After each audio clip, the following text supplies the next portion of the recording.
Yes students, इस second video में हम बाकी के शॉर्ट क्वेश्चंस जो कि प्रीवियस वीडियो में हमने नहीं डिस्कस किए थे, इस वीडियो में हम वो बाकी के सारे शॉर्ट क्वेश्चंस डिस्कस करेंगे।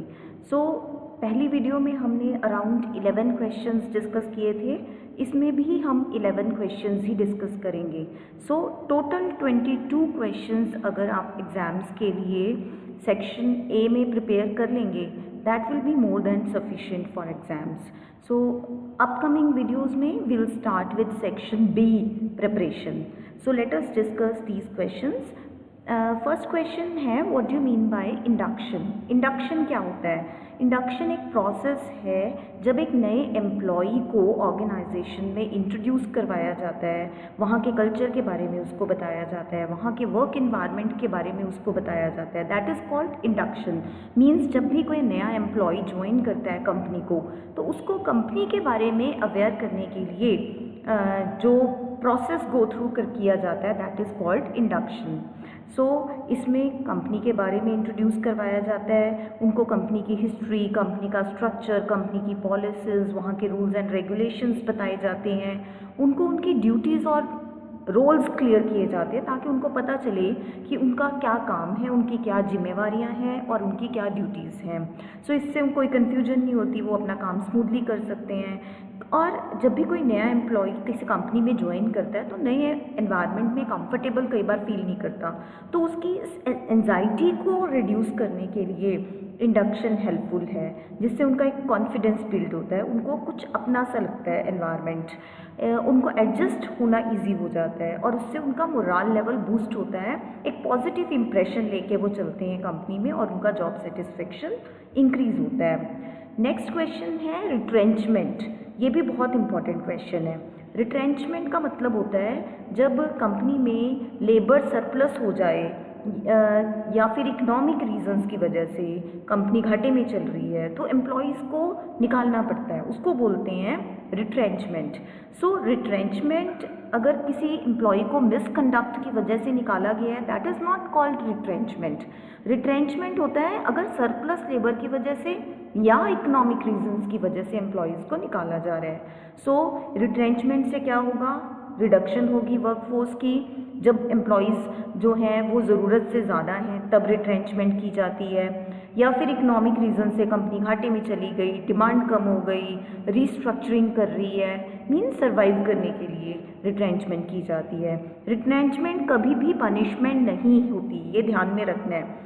यहाँ पे एम्प्लॉयज़ को किसी गलती की वजह से, मिसकंडक्ट की वजह से नहीं रिमूव किया जा रहा, और रिट्रेंचमेंट के लिए लीगल प्रोसेस फॉलो किया जाता है, लेबर लॉज की रूल्स एंड रेगुलेशंस को फॉलो किया जाता है, प्रॉपर नोटिस देना पड़ता है जिन वर्कर्स को रिट्रेंच किया जा रहा है, और उनको इवन कॉम्पनसेशन भी कंपनी पे करती है ताकि उनको फाइनेंशियल सपोर्ट मिले। नेक्स्ट जो है जॉब रोटेशन क्या होता है? ये एक प्रैक्टिस होती है एम्प्लॉयज़ को एक जॉब से दूसरी जॉब में शिफ्ट करने की, but within the organisation. Purpose होता है उनके स्किल्स को एनहांस करना, कि जब वो अलग अलग जॉब्स पे काम करेंगे उनके स्किल्स इंक्रीज होंगे, इससे स्किल डेवलप होती हैं, बोर्डम नहीं रहता। अदरवाइज एक एम्प्लॉय रूटीन में जब एक ही काम करता रहता है वो बहुत बोर फील करता है, तो उस एक इंटरेस्ट क्रिएट करने के लिए रोटेशन की जाती है। देन फ्लेक्सिबिलिटी हो जाती है, मल्टीपल रोल्स के लिए केपेबल बन जाता है एम्प्लॉय, और उसकी ग्रोथ भी होती है, वो हायर रोल्स के लिए प्रिपेयर हो जाता है, और इससे एम्प्लॉयज़ का इफ़ेक्टिव यूटिलाइजेशन भी कंपनी कर पाती है। देन टेस्ट क्या होता है? टेस्ट कंडक्ट करने का पर्पस ह्यूमन रिसोर्स मैनेजमेंट में क्या होता है? टेस्ट होता है एक टूल, कैंडिडेट्स की एबिलिटीज़, स्किल्स और उनकी पर्सनालिटी को जज करने का टूल होता है।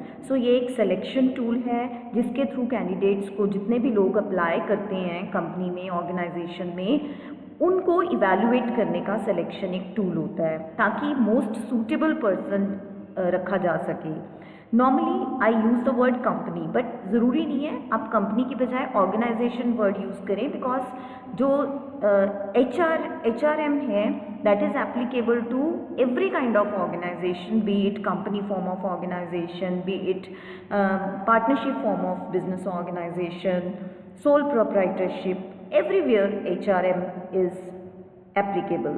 सो डिफरेंट काइंड्स ऑफ टेस्ट होते हैं, जैसे कि एप्टीट्यूड टेस्ट होता है, इंटेलिजेंस टेस्ट होता है, पर्सनालिटी या स्किल टेस्ट भी होते हैं। इससे एक्यूरेसी इम्प्रूव होती है कैंडिडेट्स की, क्योंकि इससे एक रिलायबल डेटा मिलता है कैंडिडेट्स के बारे में और बेटर डिसीजंस कंपनी ले पाती है। ये एक ऑब्जेक्टिव मेथड है जिससे फेयर जजमेंट होती है, सिलेक्शन में कोई बायसनेस नहीं होती। ऑफ कोर्स टेस्ट में जिसने जितना स्कोर किया उसके बेसिस पे उसको मार्क्स असाइन किए जाते हैं, और इसमें किसी भी तरह का ना रिस्क नहीं रहता कि गलत सेलेक्ट कर लेंगे, गलत हायरिंग हो जाएगी, क्योंकि चांसेस ऑफ रॉन्ग हायरिंग ख़त्म हो जाते हैं और टाइम भी बचता है, कॉस्ट भी कम लगती है टेस्ट कंडक्ट करवाने में। ह्यूमन रिसोर्स मैनेजमेंट में कंपनी को कौन कौन से चैलेंजेस फेस करने पड़ते हैं? आज के टाइम में ग्लोबलाइजेशन है, ऑर्गेनाइजेशंस जो हैं वो इंटरनेशनल लेवल पे भी ऑपरेट कर रही हैं, तो उनको डाइवर्स एम्प्लॉयज़ की ज़रूरत होती है। ये एक सबसे बड़ा चैलेंज है। टेक्नोलॉजिकल चेंजेस जो हैं जिसकी वजह से कंटिन्यूअस स्किल डेवलपमेंट की ज़रूरत होती है, ये एक बहुत बड़ा चैलेंजेस ऑर्गेनाइजेशंस को ह्यूमन रिसोर्स मैनेजमेंट में फेस करना पड़ रहा है। वर्कफोर्स डाइवर्सिटी, एम्प्लॉयज़ अलग अलग कल्चर, अलग अलग एज, अलग अलग बैकग्राउंड से बिलोंग करते हैं। सो ये डाइवर्सिटी को मैनेज करना, उसके लिए policies banana that is a bigger challenge. Employees को रिटेन करके रखना बहुत बड़ा चैलेंज है। चेंजिंग एक्सपेक्टेशंस, आज के एम्प्लॉयज़ की एक्सपेक्टेशंस भी चेंज हो रही हैं। वो वर्क लाइफ बैलेंस चाहते हैं, वो ग्रोथ चाहते हैं, वो हायर सैलरीज चाहते हैं, तो उनकी इन सब डिमांड्स को पूरा करना that is again a bigger challenge. What are the techniques of job analysis? Job analysis में जॉब से रिलेटेड इंफॉर्मेशन कलेक्ट की जाती है, जॉब में क्या ड्यूटीज़ रिस्पॉन्सिबिलिटीज़ होंगी, जॉब की क्या रिक्वायरमेंट्स हैं। सो ये एक ऑब्जर्वेशन मेथड है जिसमें जो एनालिस्ट है वो एम्प्लॉयज़ को काम करते टाइम ऑब्जर्व करता है, जिससे उसको एक्यूरेट और रियल टाइम इंफॉर्मेशन मिलती है। फर्स्ट टेक्निक है।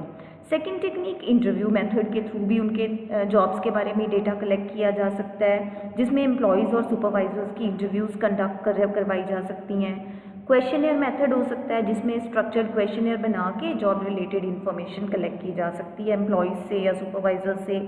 डायरी मेथड भी हो सकता है जिसमें एम्प्लॉयज़ अपनी डेली एक्टिविटीज़ को रिकॉर्ड करते हैं, जिससे जॉब की ड्यूटीज़ के बारे में पता चलता है। इसी तरह there can be functional job analysis, जिसमें फंक्शंस और रिस्पॉन्सिबिलिटीज़ को कंसिडर किया जाता है। सो ये जॉब क्लासिफिकेशन में हेल्प करता है। ट्रांसफ़र पॉलिसी क्या होती है? ट्रांसफ़र पॉलिसी का मतलब है रूल्स एंड गाइडलाइंस जो कि कंपनी में, ऑर्गेनाइजेशन में गवर्न करती हैं कि एम्प्लॉयज़ की ट्रांसफ़र किन किन बेसिस पे की जाएगी, कब की जाएगी, कैसे की जाएगी। सो ये एक क्लियर गाइडलाइंस हैं ट्रांसफ़र के रिगार्डिंग। ये इंश्योर करती हैं fairness, all the employees are treated equally during transfers, ताकि किसी भी तरह का डिस्क्रिमिनेशन ना हो। ट्रांसफ़र पॉलिसी जो है वो ट्रांसपेरेंट होनी चाहिए, एक क्लियर प्रोसीजर होना चाहिए ट्रांसफ़र का, किसी भी तरह का मिसयूज़ नहीं होना चाहिए, आर्बिट्रेरी और अनफेयर ट्रांसफ़र्स नहीं होने चाहिए, मैनेजमेंट के डिसीजंस जस्टिफाइड डिसीजंस होने चाहिए, और ट्रांसफ़र पॉलिसी ऐसी हो जो कि एम्प्लॉयज़ की मोरल को इंक्रीज़ करे, एम्प्लॉयज़ सेटिस्फाइड फील करें, अननेसेसरली स्ट्रेस क्रिएट ना करें। Then what are the basis of promotion? Promotion का मतलब होता है एम्प्लॉयज़ की advancement to a higher position, जिस पोजीशन पे उसकी रिस्पॉन्सिबिलिटीज़ भी बढ़ेंगी बट उसके बेनिफिट्स भी साइमल्टेनियसली बढ़ेंगे। सो एम्प्लॉयज़ को डिफरेंट बेसिस पे प्रमोट किया जा सकता है, जिसमें पहला जो बेस होता है दैट इज़ सीनियरिटी, जिसमें लेंथ ऑफ सर्विस के बेसिस पे एम्प्लॉयज़ को प्रमोट किया जाता है। जिसकी लेंथ ऑफ सर्विस जितनी ज़्यादा है उसको प्रमोशन के चांसेस पहले मिलते हैं। देन मेरिट बेसिस पे, आजकल प्राइवेट ऑर्गेनाइजेशंस में नॉर्मली सीनियरिटी बेसिस प्रमोशन नहीं होती, परफॉर्मेंस बेसिस प्रमोशन होती है।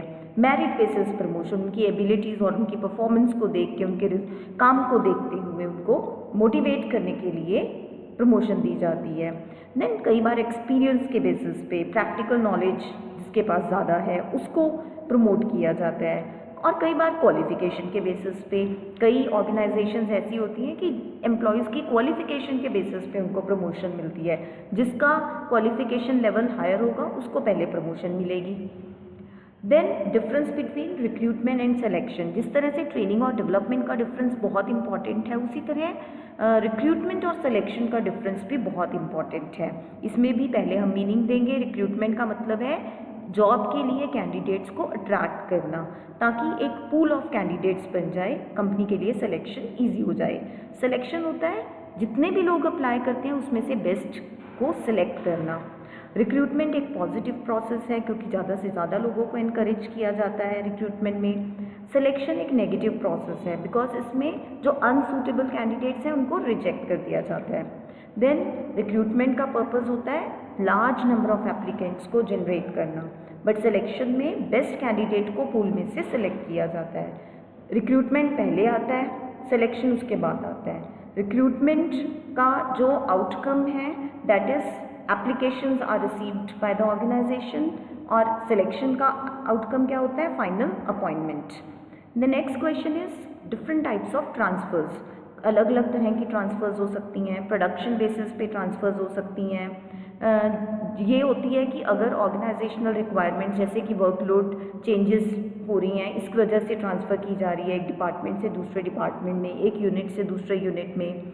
कई बार रिप्लेसमेंट ट्रांसफ़र होती है, जैसे एक एम्प्लॉई एक डिपार्टमेंट में एब्सेंट है, वेकेंट है उसकी पोस्ट, तो काम की कंटिन्यूटी मेंटेन करने के लिए दूसरे डिपार्टमेंट में से वहाँ पे ट्रांसफ़र कर दी जाती है। रोटेशन ट्रांसफ़र होती है जो हमने रोटेशन में डिस्कस करी है। रेमेडियल ट्रांसफ़र होती है। कई बार कंपनी में जो सुपरवाइजर्स हैं वो बाद में फील करते हैं या डिपार्टमेंटल हेड फील करता है कि एक पर्टिकुलर एम्प्लॉई जो है वो सही जगह पे प्लेस नहीं है, उसकी जो जॉब की रिक्वायरमेंट्स हैं वो उसके स्किल्स के साथ एग्जैक्टली मैच नहीं करती, तो इस वजह से एम्प्लॉई को ट्रांसफ़र कर दिया जाता है किसी और जॉब पे बेटर परफॉर्मेंस के लिए। और कई बार डिसिप्लिनरी एक्शन होता है, पैनल ट्रांसफ़र, ये मिसकंडक्ट की वजह से ट्रांसफ़र की जाती है। Next question, difference between job analysis and job design. ये भी एक इम्पॉर्टेंट क्वेश्चन है। जॉब एनालिसिस का मतलब होता है study and collect the information about a job. ये जॉब एनालिसिस में डिस्क्राइब की जाती हैं जॉब की ड्यूटीज़, रिस्पॉन्सिबिलिटीज़। जॉब डिज़ाइन जो है वो ऑर्गेनाइज करता है टास्क और रिस्पॉन्सिबिलिटीज़ इनटू द जॉब, ये स्ट्रक्चर करता है काम को। जॉब एनालिसिस एनालिटिकल या डिस्क्रिप्टिव होता है, जॉब डिज़ाइन क्रिएटिव होता है, कंस्ट्रक्टिव होता है। जॉब डिज़ाइन का, जॉब एनालिसिस का फोकस जो होता है वो जॉब के रोल्स पे होता है। जॉब डिज़ाइन का फोकस होता है जॉब में इम्प्रूवमेंट लेके आने के लिए या नई जॉब्स क्रिएट करना। पर्पस जो होता है वो जॉब रिलेटेड डेटा होता है जॉब एनालिसिस का, बट जॉब डिज़ाइन का जो पर्पस होता है वो एफिशिएंसी और सेटिस्फेक्शन को इंक्रीज करना होता है।